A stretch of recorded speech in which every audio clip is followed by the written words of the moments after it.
Hey guys, my name is Alyst. I am an artist and photography is my medium. I've been a little bit of everywhere on the board with photography, so I'm here to answer some questions and give some tips on any and everything I've learned along the way. So stay tuned.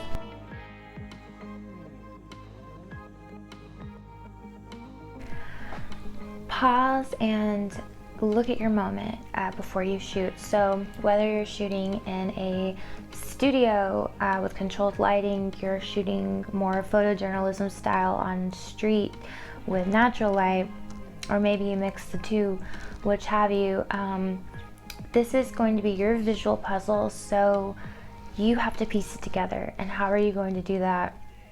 Move around, take your picture apart.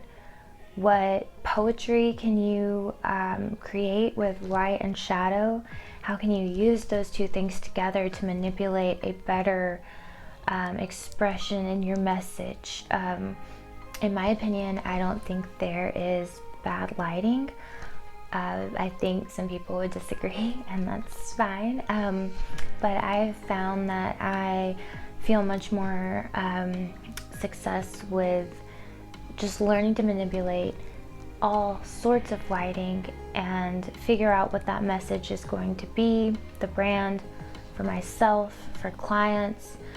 And so before you really start getting going in your photo career, really learn to read light and shadow. And I think once you get the hang of that and the feel for it, you'll have great photos from the start.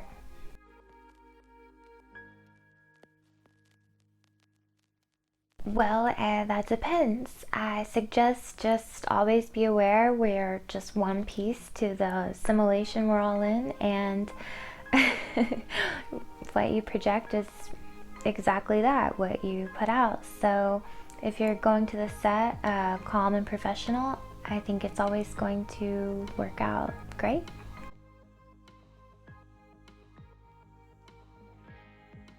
I wish I knew was people are going to try to change you, and you just need to really hone in on who you are and try to hang on to that and live your truth, and it will 100%, no matter who you are, keep you on the path and put you exactly where you need to be. So don't listen, just be you. And it sounds cliche, but it's true. Don't let anyone change you.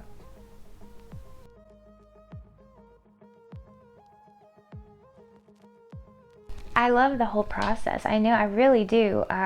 It makes me feel so, it's one of the only times, it sounds so sad that I'm really excited. You don't know what's going to happen.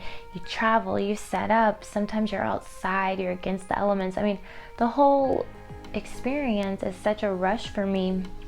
But I think what sticks out is when the shoot wraps, and whether I'm alone shooting portraits, I'm with a team of awesome people, there's just this feeling that is so fulfilling. It's like you're exhausted, your body hurts, and nothing feels better in that moment. And your vision has been brought to life, and it's on to the next.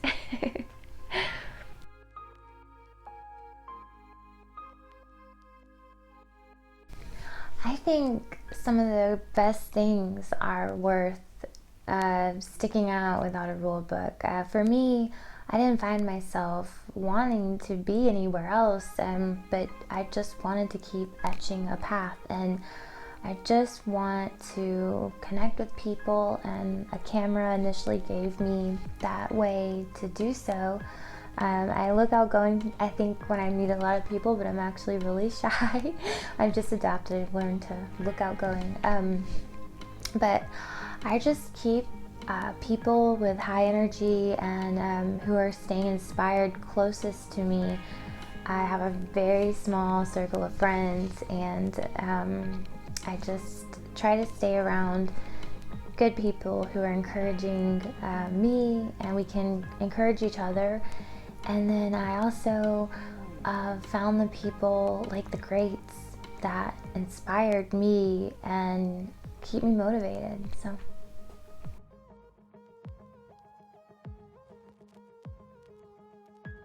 yes, I will be doing what I can to speak out more about some personal struggles I've had over the last 3 years with some visual interpretation, and then a few visuals of way back when and what could have possibly built up to those points in times. But yeah, hopefully that'll be debuting this year.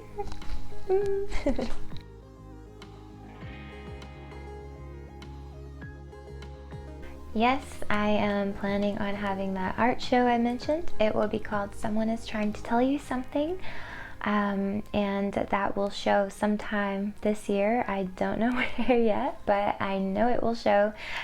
And the main thing I'm looking forward to is a better world full of real equality. I would love to see that amplify and just really be where it is long overdue to be at. So.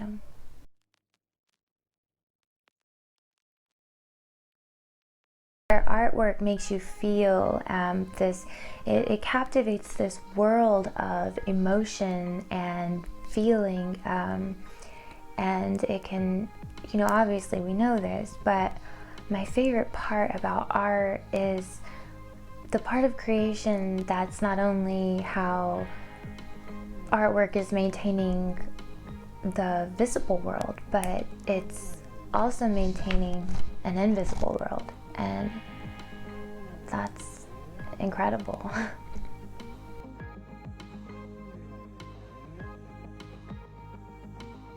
Oh, it's so important for myself and others. I think maybe the same combined answer for that would be an outlet for everyone, and an experience for anyone who didn't create it. So I remember, for example, I was in college and art school, and I had this amazing, she was an art history teacher for me, but she was a drawing teacher as well, but I didn't have her for that.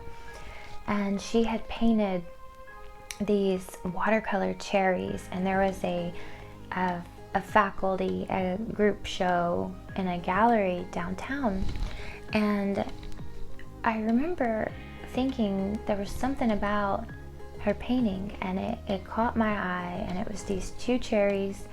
They looked like they had water droplets on them, and they were on a white piece of paper, and there was cherry stem also in the picture beside them. And I watched her look at her work while she described. It was simply these cherries on a plate at breakfast, and the way the light caught that for her, it was motivating enough for her to go and get her tools and capture this unique representation from her experience. And there was something about her sharing this story in that moment, and it just always stuck with me. And I realized that you can learn from every single person. And I don't know if this is the question anymore, but I think it's just so important to get going way back to what I said about truths.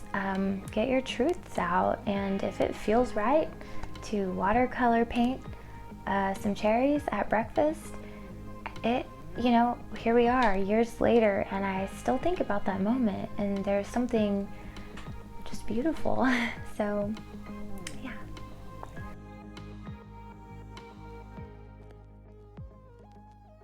Experimenting in art will only find what feels right to gravitate towards, or what feels wrong. So listening to that inner voice and feeling and following your gut, have the outline created and the whole plan, and but in the end, follow what feels right.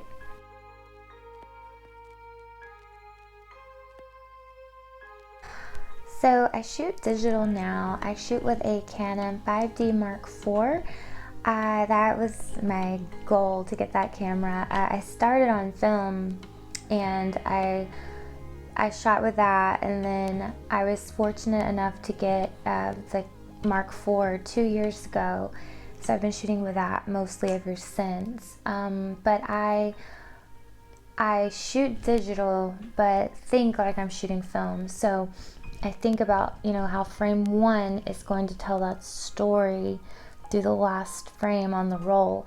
And of course, you have more leeway with how many shots you can take with digital, but I aim to shoot quality. I always have to think about that over quantity. You know, I don't want to just like burst shoot. It needs to be really thoughtful and felt out, and even with self timers, and so yeah.